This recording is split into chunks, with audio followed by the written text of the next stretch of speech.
নমস্কাৰ সকলোকে। আজি আৰু এটা নতুন ভিডিঅ' বনাব লৈছোঁ। নতুন ক্লাছ অসমৰ ইতিহাসৰ ওপৰত। লাষ্ট ক্লাছত আমি কি পঢ়িছিলোঁ? লাষ্ট ক্লাছত আমি পঢ়িছিলোঁ কি ত্যাগ সিংহ এণ্ড কৰিছিলে। মানে শালস্তম্ভ বংশ, শ্মলেষ বংশ আমি লাষ্ট পঢ়িছিলোঁ, হয়নে?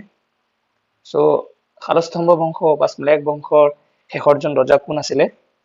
ত্যাগ সিংহ, হয়নে? ত্যাগ সিংহৰ কি হৈছিলে?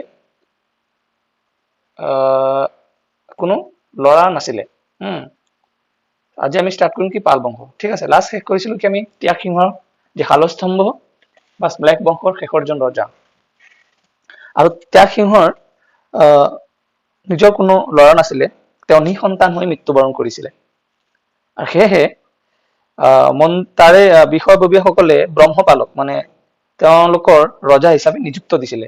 আৰু তেওঁৱে প্ৰথম কামৰূপৰ নিযুক্তি পোৱা ৰজা হৈছিলে। আৰু ব্ৰহ্মপালে গৈ অসমত পাল বংশৰ প্ৰতিষ্ঠা কৰে। ব্ৰহ্মপাল আছিলে শালস্তম্ভ বংশৰ এজন ৰাজ্যপাল। ঠিক আছে, ব্ৰহ্মপাল শালস্তম্ভ বংশৰ এজন ৰাজ্যপাল আছিলে। ত্যাগ সিংহৰ মৃত্যুৰ পিছত ত্যাগ সিংহ নিসন্তান হৈ মৃত্যুবৰণ কৰিছিলে। সেইকাৰণে তেওঁৰ সলনি ব্ৰহ্মপালক ৰজাপতি দিয়া হৈছিল। ঠিক আছে, পঢ়ো আমি এতিয়া ব্ৰহ্মপালৰ বিষয়ে। ব্ৰহ্মপাল আনুমানিক 990 কালাৰটো চেঞ্জ কৰি দিম। ব্ৰহ্মপালে আনুমানিক কিমান সময়ত তেওঁ ৰাজ্য প্ৰতিষ্ঠা কৰিছিলে? আনুমানিক 990 পৰা 1010 খ্ৰীষ্টাব্দত। আৰু কামৰূপ, তেখেত আছিলে কামৰূপৰ প্ৰথম নিৰ্বাচিত শাসক। নিৰ্বাচিত শাসক কিয়? কাৰণ ত্যাগ সিংহৰ কোনো উত্তৰাধিকাৰী নাছিলে। আৰু কামৰূপত ব্ৰহ্মপাল আছিলে কি ত্যাগ সিংহৰ এজন ৰাজ্যপাল। এই ৰাজ্যপালক নিযুক্তি দিয়া হৈছিলে, হয়। আৰু ব্ৰহ্মপালে প্ৰতিষ্ঠা কি কৰিছিলে? পাল বংশ। আৰু ব্ৰহ্মপালৰ বিষয়ে তেমন কীৰ্তি বা তেনেকুৱা বহুত বিষয় তথ্য পোৱা নাযায়। তেখেতে মানে মহাৰাজা ধীৰাজ উপাধিও গ্ৰহণ কৰিছিলে। মহাৰাজা ধীৰাজ, হয়। আৰু ব্ৰহ্মপালৰ পিছত ৰজা হৈছিলে কোন? ৰত্নপাল। ব্ৰহ্মপালৰ পিছৰজন ৰজা কোন? ৰত্নপাল। তেখেতৰ বিষয়ে উল্লেখনীয় কথা কি আছে যে তেওঁ পূৰ্বৰ হৰপ্পাকা ৰাজধানীখন ৰিজুভিনেট কৰিছিলে, সুসজ্জিত কৰি আৰু গড়েৰে সুৰক্ষিত কৰি দুৰ্জেয় নামেৰে নামকৰণ কৰে। ইম্পৰ্টেণ্ট তেখেতৰ লগত ৰিলেটেড পৰিঘটনা বা যিখিনি মানে কীৰ্তি, তেওঁ কি কৰিছিলে? তেখেতে যে হৰপ্পাকা ৰাজধানীখন সুসজ্জিত আৰু গড়েৰে সুৰক্ষিত কৰি দুৰ্জেয় নতুন নাম দিছিলে। ঠিক আছে, ৰত্নপালৰ পিছৰ ৰজা কোন হৈছিলে? ৰত্নপালৰ পিছৰ ৰজা হৈছিলে ইন্দ্ৰপাল। আৰু ইন্দ্ৰপালৰ বিষয়ে আমি কি জানো? যে তেখেতে ৰাষ্ট্ৰকূট ৰাজবংশ আছিলে ন। তেতিয়া আমাৰ ইণ্ডিয়ান হিষ্ট্ৰীত আৰু এজন ৰজা আছিলে, আমি আকৌ ইণ্ডিয়ান হিষ্ট্ৰী পঢ়িলে গম পাম। ৰাষ্ট্ৰকূট ডাইনেষ্টি, ৰাষ্ট্ৰকূটসকলৰ ৰাজ্যদেৱী মানে ৰাষ্ট্ৰকূটসকলৰ জীয়ৰী মানে ছোৱালী এজনীক বিবাহ কৰিছিলে। বৈবাহিক সম্পৰ্ক মিশ্ৰিত বৈবাহিক মিত্ৰতা গঠন হৈছিলে ৰাষ্ট্ৰকূটসকলৰ সৈতে। কাৰণ ৰাষ্ট্ৰকূটসকলৰ জীয়ৰী ৰাজ্যদেৱীক বিয়া পাতিছিলে কোনে? ইন্দ্ৰপালে। আৰু ইন্দ্ৰপালে কি 32 বিৰুদ্ধা ব্যক্তিগত উপাধি গ্ৰহণ কৰা বুলি বিশ্বাস কৰা হয় দেই। ইন্দ্ৰপালৰ ইম্পৰ্টেণ্ট টপিক এইটোৱে হ'ব যে কামৰূপৰ প্ৰথমজন ৰজা যিজনে ৰাষ্ট্ৰকূটসকলৰ ৰাজকুমাৰী এজনীক বিয়া কৰিছিলে। নাম কি? ইন্দ্ৰপাল। প্ৰশ্ন আহিব পাৰে যে ৰাষ্ট্ৰকূটৰ ৰাজকুমাৰীক বিয়া কৰা কামৰূপৰ ৰজাৰ নাম কোন আছিলে বা কোনজনে বিয়া পাতিছিলে? এয়া হ'ব ৰাজ্যদেৱীক বিয়া পাতিছিলে ইন্দ্ৰপালে। ঠিক আছে, আৰু ইন্দ্ৰপালৰ পিছৰ যিজন ৰজা হৈছিলে পাল বংশৰ, তেখেত কোন? গোপাল বা গোপালা। আৰু গোপালাৰ মাতৃ এই ৰাষ্ট্ৰকূটৰ ৰাজকুমাৰী কোন? মাতৃৰ নাম কি? ৰাজ্যদেৱী। এই গোপালাৰ মাতৃৰ নাম ৰাজ্যদেৱী।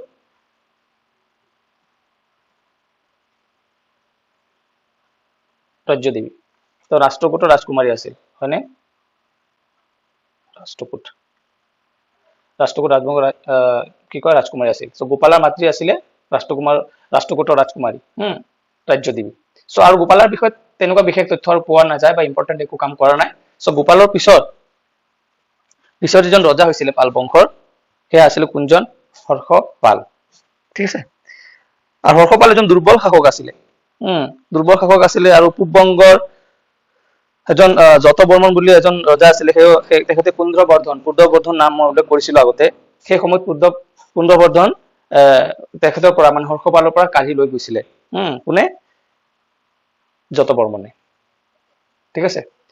হৰ্ষপালৰ পিছৰজন ৰজা কোন? ধৰ্মপাল। ধৰ্মপাল আছিলে তাৰ পিছৰজন ৰজা। ধৰ্মপালৰ বিষয়ে আমি ইম্পৰ্টেণ্ট এটা লাইন কি আছে যি আমি জানিব পাৰিম এক্সাম পইণ্ট অফ ভিউৰ পৰা,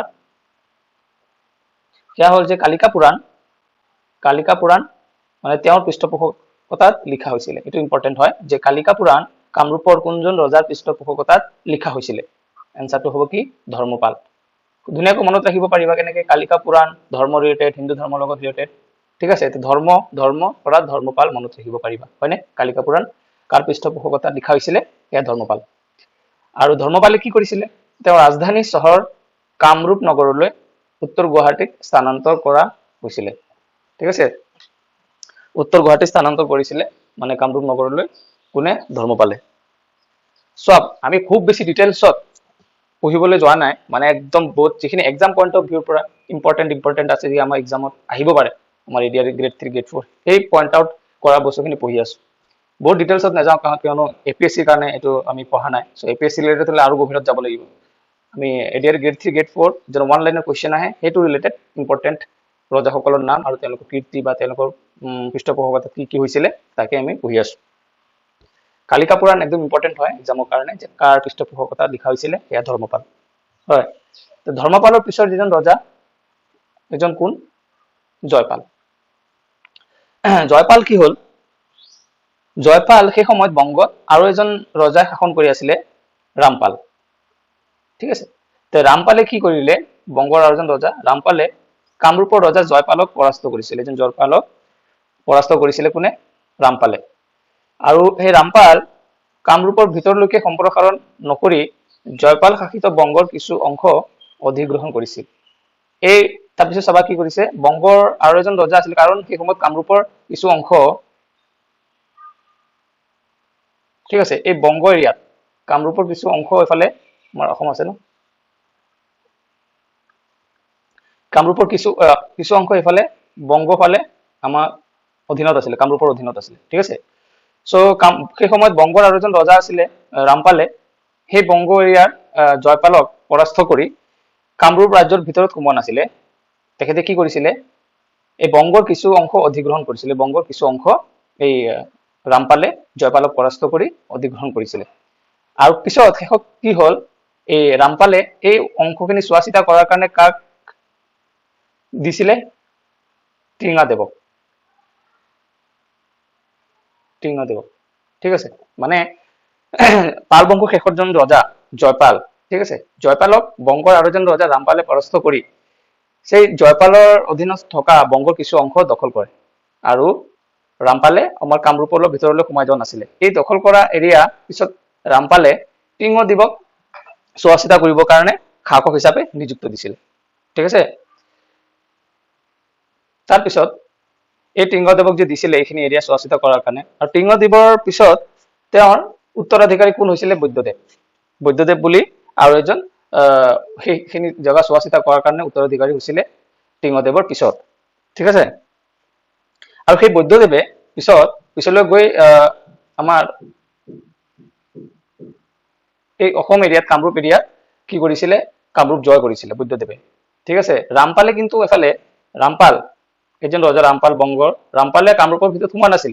ইয়াত কামৰূপৰ ৰজাৰ অধীনত থকা বংগৰ কিছু এৰিয়া জয় কৰিছিলে, কৰি টিংগদেৱক নিযুক্তি দিছিলে। টিংগদেৱে উত্তৰাধিকাৰী কোন হৈছিলগৈ? টিংগদেৱৰ উত্তৰাধিকাৰী হৈছিল বৈদ্যদেৱে। কিন্তু বৈদ্যদেৱে কি কৰিছিলে? কামৰূপলৈকে ৰাজ্য বিস্তাৰ কৰি কামৰূপ জয় কৰিছিলে। আৰু কামৰূপ জয় কৰা প্ৰথম গৌড় শাসক কোন আছিলে? বৈদ্যদেৱ। ঠিক আছে, আৰু বৈদ্যদেৱে কামৰূপত প্ৰথম ব্ৰাহ্মণ ৰাজবংশ প্ৰতিষ্ঠা কৰিছিলে। ঠিক আছে, প্ৰথমতে সেইটো হ'ব পাৰে যে কামৰূপত ইম্পৰ্টেণ্ট লাইন টপিক হয় এইটো পইণ্ট, যে কামৰূপত ব্ৰাহ্মণ ৰাজবংশ প্ৰতিষ্ঠা কৰা প্ৰথমজন ৰজা কোন আছিলে? সেয়া হ'ব বৈদ্যদেৱ। ঠিক আছে, তো সেই সময়ৰ আমি আৰু কিছু প্ৰশাসন কেনেকুৱা আছিলে পঢ়ি চাওঁ। প্ৰশাসন আছিলে ৰাজতন্ত্ৰ, মানে ৰজাৰ ল'ৰা ৰজা হ'ব বুলি। কিন্তু ব্যতিক্ৰম দেখা যায় সেই ক্ষেত্ৰত। কি ব্যতিক্ৰম দেখা যায়? যে ত্যাগ সিংহৰ পিছত কোনো ল'ৰা নাছিলে। ইয়াত ব্যতিক্ৰম দেখা যায়, ল'ৰা হ'ব পৰা নাই। ত্যাগ সিংহৰ পিছত ব্ৰহ্মপাল হৈছিলে সেই সময়ৰ কামৰূপৰ ৰজা। কিন্তু ব্ৰহ্মপাল এই ত্যাগসিংহৰ এজন ৰাজ্যপালহে আছিলে, ল'ৰা নাছিল হল। আৰু ঐশ্বৰিক সম্পৰ্ক দাবী কৰিছিলে সেই সময়ৰ শাসকসকল। প্ৰায় মেক্সিমাম শাসকেতো নিজকে এজন ঐশ্বৰিক মানে গুণৰ লগত সম্পৰ্ক কৰিছিলে। আৰু বৰুণ চক্ৰ আছিল ৰাজকীয়তাৰ প্ৰতীক। এইটো যে দেখুৱাই আছে ৰাইট চাইডত বৰুণ চক্ৰ, সেইটো আছিলে ৰাজকীয়তাৰ প্ৰতীক সেই সময়ত, ৰয়েল এমব্লেম অফ পালা ডাইনেষ্টি ইন কামৰূপা। ঠিক আছে, সেইটো বৰুণ চক্ৰ। তো মন্ত্ৰী অমাত্য সচিব আদিৰে মন্ত্ৰী পৰিষদ গঠন হৈছিলে। মন্ত্ৰী পৰিষদ গঠন কি হৈছিলে? মন্ত্ৰী, অমাত্য আৰু সচিবৰ সৈতে। তাৰপিছত ৰাজগুৰু, ভিষক, মহাধিপতি ইত্যাদি বিষয় উল্লেখ পোৱা যায় সেই সময়ত। আৰু স্থানীয় প্ৰশাসন কেনেকুৱা আছিলে? গুপ্তসকলৰ দৰে আছিলে স্থানীয় প্ৰশাসন। আৰু স্থানীয় এৰিয়াবোৰ কি ভাগত ভাগ কৰি আছিলে? ভুক্তি, মণ্ডল, বিষয়, গ্ৰাম। আটাইতকৈ সৰু আছিলে ইউনিট গ্ৰাম, আটাইতকৈ ডাঙৰ আছিলে ভুক্তি।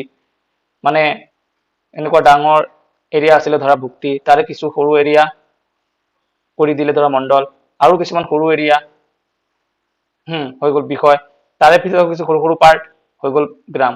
তেনেকে স্থানীয় প্ৰশাসন চলিছিলে। ঠিক আছে, আটাইতকৈ সৰু ইউনিট আছিলে গ্ৰাম, ডাঙৰ ইউনিট আছিলে ভক্তি। আৰু ন্যায় কেনেকুৱা দিয়া হৈছিলে সেই সময়ত? হিন্দু ধৰ্মগ্ৰন্থ আৰু শাসনৰ শিলালিপিৰ ভিত্তিত ন্যায় প্ৰদান কৰা হৈছিলে। মানে হিন্দু ধৰ্মগ্ৰন্থত যেনেকুৱা লিখা আছিলে কিবা ভুল কৰিলে কেনেকুৱা শাস্তি দিয়া হ'ব, সেইমতে শাসন কৰা হৈছিলে। আৰু শিলালিপিবোৰত খোদিত কিছু ন্যায় প্ৰদান কৰাৰ বিষয় উল্লেখ আছিলে, সেইমতে সেই সময়ত ন্যায় দিয়া হৈছিলে। আৰু ব্যৱহাৰিকা, দণ্ডিকা দণ্ডপাশিকাও সেইটো সময়ত পোৱা গৈছিলে। নেক্সট, ৰাজহ মানে টেক্স কিহৰ পৰা কেনেকৈ লোৱা হৈছিলে? নিয়মীয়া কৰ, ৰেগুলাৰ টেক্স লোৱা হৈছিলে। স্পেচিয়েল টেক্স লোৱা হৈছিলে, বিশেষ কৰ কেনেকুৱা? বাণিজ্যিক কৰ লোৱা হৈছিলে, ব্যৱসায়ৰ কাৰণে জৰিমনা, ফাইন। আৰু ৰাজ্যিক সম্পত্তিৰ পৰা পোৱা আয়, শুল্ক মানে কাষ্টমছ মানে বস্তু ইয়াৰ পৰা আৰু এটা জেগা লৈ যাবলৈ টোল গেটত নিচিনা যেনেকৈ টেক্স দিব লাগে, এইবোৰ শুল্ক আদি ৰাজহৰ উৎস আছিলে। চৰ্চেছ অফ টেক্সেছ বা ইনকাম অফ মানে কি কামৰূপৰ। ঠিক আছে, আৰু বিষয়া, উপকাৰিকা, উৎকেতিকাও সেই সময়ত কিছু উল্লেখনীয় আছিলে আৰু টপিক। বা তোমাৰ ধৰি লোৱা অধিকাৰী মানে অফিচাৰসকল, বিষয়া। ঠিক আছে, আৰু শিক্ষা কেনেকুৱা দিয়া হৈছিলে? গুৰুগৃহ বা গ্ৰাম বিদ্যালয় বনোৱা হৈছিলে, আগ্ৰহৰ গাঁও। আৰু ব্ৰাহ্মণসকলৰ মেইন কাম আছিলে সেই সময়ত শিক্ষা দিয়া। পূজা পাতল কৰিব পাৰে, এখন ছেকেণ্ডাৰী, কিন্তু ফাৰ্ষ্টত আছিলে টিচিং, ব্ৰাহ্মণসকলৰ কাম। ছেকেণ্ডত আহিছিলে পূজা কৰা। ঠিক আছে, তো প্ৰায়ৰিটি দিয়া হৈছিলে ব্ৰাহ্মণসকলক যে শিক্ষাদান দিয়াৰ কাৰণে। তাৰপিছত আগতে শিক্ষা, তাৰপিছত পূজা। শিক্ষাত কি পঢ়োৱা হৈছিলে? সংস্কৃত পাঠ পঢ়োৱা হৈছিলে, ৰামায়ণৰ বিষয়ে পঢ়োৱা হৈছিলে, মহাভাৰতৰ বিষয়ে পঢ়োৱা হৈছিলে। ঠিক আছে, এই আদি বিষয়ে শিক্ষাও দিয়া হৈছিলে, সংস্কৃত, ৰামায়ণ, মহাভাৰত। আৰু পাঠ্যক্ৰম বিদ্যা আৰু লগতে কি আছিলে? কলা মানে কি? Vocational training. ভকেশ্যনেল ট্ৰেইনিঙো দিয়া হৈছিল, শিক্ষাৰ আধাৰ আছিলে সেই সময়ত। ঠিক আছে, তাৰপিছত ইয়াত কুৱেশ্যন কিছুমান আমি চাওঁ। কামৰূপৰ প্ৰথম নিৰ্বাচিত শাসক কোন আছিলে? সেয়া হ'ব নিৰ্বাচিত শাসক ব্ৰহ্মপাল। কাৰণ ত্যাগসিংহৰ পিছত ব্ৰহ্মপাল হৈছিলে ৰজা, আৰু ত্যাগসিংহৰ কোনো উত্তৰাধিকাৰী নাছিলে। ব্ৰহ্মপাল আছিলে ত্যাগসিংহৰ ৰাজ্যপাল। আৰু ত্যাগসিংহ কোন? ত্যাগসিংহ স্মেলেক বংশৰ শেষৰজন ৰজা। 89, কাৰ শাসনকালত কালিকা পুৰাণ ৰচনা কৰা হৈছিলে? ধৰ্মপালৰ সময়ত, হয়নে? ঠিক। নেক্সট, ধৰ্মপালে ৰাজধানী কলৈ স্থানান্তৰ কৰিছিলে? ধৰ্মপালে ৰাজধানী স্থানান্তৰ কৰিছিলে উত্তৰ গুৱাহাটীত, কামৰূপ নগৰ বা উত্তৰ গুৱাহাটীত। কামৰূপত প্ৰথম ব্ৰাহ্মণ ৰাজবংশ কোনে প্ৰতিষ্ঠা কৰিছিলে? সেয়া বৈদ্যদেৱ, হয়নে? Who was the first Gowra ruler to conquer Kamrupa? Kamrup জয় কৰা প্ৰথম গৌড় মানে বংগৰ শাসক কোন আছিলে? বৈদ্যদেৱ। বৈদ্যদেৱৰ আগত কোন আছিলে? টিঙাদেৱ। টিঙাদেৱ, কিন্তু টিঙাদেৱে কামৰূপ জয় কৰা নাছিলে। টিঙাদেৱে বংগৰ কিছু অংশই শাসন কৰিছিলে। অকে, আৰু টিঙাদেৱৰ পিছত বৈদ্যদেৱে কামৰূপলৈকে আহি কামৰূপ জয়লাভ কৰিছিলে, আৰু তেওঁ প্ৰথম হল বংগৰ শাসক যিয়ে কামৰূপ জয় কৰিছিলে। বৰুণ চক্ৰ কিহৰ প্ৰতীক আছিল? ৰাজকীয়তাৰ প্ৰতীক আছিল। Ministers, Amatyas and secretaries were part of which body? মন্ত্ৰী, আমাত্য, সচিবসকল ক'ত অন্তৰ্ভুক্ত আছিলে? মন্ত্ৰী পৰিষদত। নেক্সট, স্থানীয় প্ৰশাসনৰ এককসমূহ কি আছিলে? স্থানীয় প্ৰশাসনৰ একক আছিলে ভুক্তি, মণ্ডল, বিষয় আৰু গ্ৰাম। ন্যায় প্ৰদানৰ ভিত্তি কি আছিলে? হিন্দু ধৰ্মগ্ৰন্থ মতে ন্যায় দিছিলে আৰু শাসনৰ শিলালিপিত উল্লেখ থকা নিয়মেৰে। অকে, ব্যৱহাৰিক দণ্ডিকা আৰু দণ্ডপাশিকা কিহৰ সৈতে জড়িত আছিল সেয়া ন্যায় ব্যৱস্থাৰ সৈতে জড়িত আছিল নামৰ পৰাই গম পাব পাৰি হয়নে next which of the following was a source of state revenue state revenue কি উৎস আছিল আয়ৰ ৰাজ্যৰ আয়ৰ উৎস কি আছিল বিশেষ কৰ আছিল শুল্ক আছিল বাণিজ্যিক কৰ আছিল ভূমি আয় আছিল আনসাৰ হ'ব ওপৰৰ সকলোবোৰ all of the above how did the brahmins regard education কেনেকুৱা আছিল ব্ৰাহ্মণসকল শিক্ষা কেনেদৰে গণ্য কৰিছিল অপ্ৰয়োজনীয় নেকি নহয় বৈদেশিক প্ৰভাৱ নহয় ৰাজনৈতিক অস্ত্ৰ নহয় আটাইতকৈ গুৰুত্বপূৰ্ণ কৰ্তব্য মানিছিল ফাৰ্ষ্ট প্ৰিফাৰেন্স দিয়া হৈছিল সেই সময়ত আৰু গুৰুগৃহ আৰু গ্ৰাম বিদ্যালয় বা আগ্ৰহৰ গাঁও কিহৰ সৈতে জড়িত শিক্ষা ব্যৱস্থাৰ লগত জড়িত গুৰুগৃহ and village schools are related to education next which subjects were included in the curriculum মানে শিক্ষাৰ লগত কি কি বিষয় অন্তৰ্ভুক্ত আছিল সংস্কৃত পাঠ হয় ৰামায়ণৰ বিষয় পঢ়াইছিল মহাভাৰতৰ বিষয় পঢ়াইছিল ওপৰৰ সকলোবোৰ আনসাৰ হ'ব all of the above ইয়াত কলা বিষয়ও আছিল দেই ভোকেশনাল ট্ৰেইনিংও আছিল নেক্সট কোশ্চেন এই কোশ্চেন নম্বৰটো ভুল আহিছে দেই 101 101 পিছত 102 পাঠ্যক্ৰমত বিদ্যাৰ লগতে কি কি শিক্ষা দিয়া হৈছিল কলা যুদ্ধ কৌশল নহয় দেই যুদ্ধ কৌশল শিকোৱা নাই চিকিৎসা শিকোৱা নাই বাণিজ্য শিকোৱা নাই কলা ট্ৰেইনিং আছিল ওকে নেক্সট আমি নেক্সট ক্লাছৰ পৰা পঢ়িম কি প্ৰাচীন অসমৰ স্থাপত্য আৰু ভাস্কৰ্য এটো নহব প্ৰাচীন অসমৰ স্থাপত্য আৰু ভাস্কৰ্য পঢ়িম আমি নেক্সট ক্লাছৰ পৰা দ পৰ্বতীয়া মন্দিৰৰ বিষয়ে দেও পাহাৰ দেওপানী বিষয়ে আকাশী গংগা গোসাইজুৰি মদন কামদেৱ হয়গ্ৰীৱ মাধৱ মন্দিৰ এনেকুৱা আৰু বহুবোৰ আমি পঢ়ি গৈ থাকিম টপিক ঠিক আছে এটা পিছত এটা আমি টপিক লাহে লাহে গৈ থাকিম সো আজিৰ ভিডিও মই ইয়াতে সামৰো এয়া আছিল আমাৰ কি তাৰ আগত মই আৰু এটা বস্তু দেখাই দিম ৰবা আমি পাল বংশৰ ৰজাসকলৰ নাম আকৌ ক্ৰনলজিক্যালি তোমালোকক দেখাই দিম পাল বংশৰ প্ৰথমজন কোন আছিল পাল বংশৰ প্ৰথমজন ৰজা আছিল ব্ৰহ্মপাল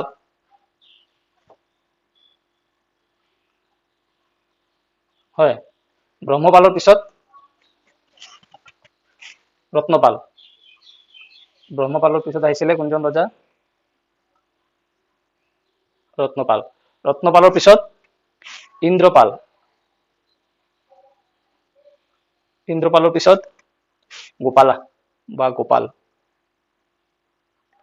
গোপালৰ পিছত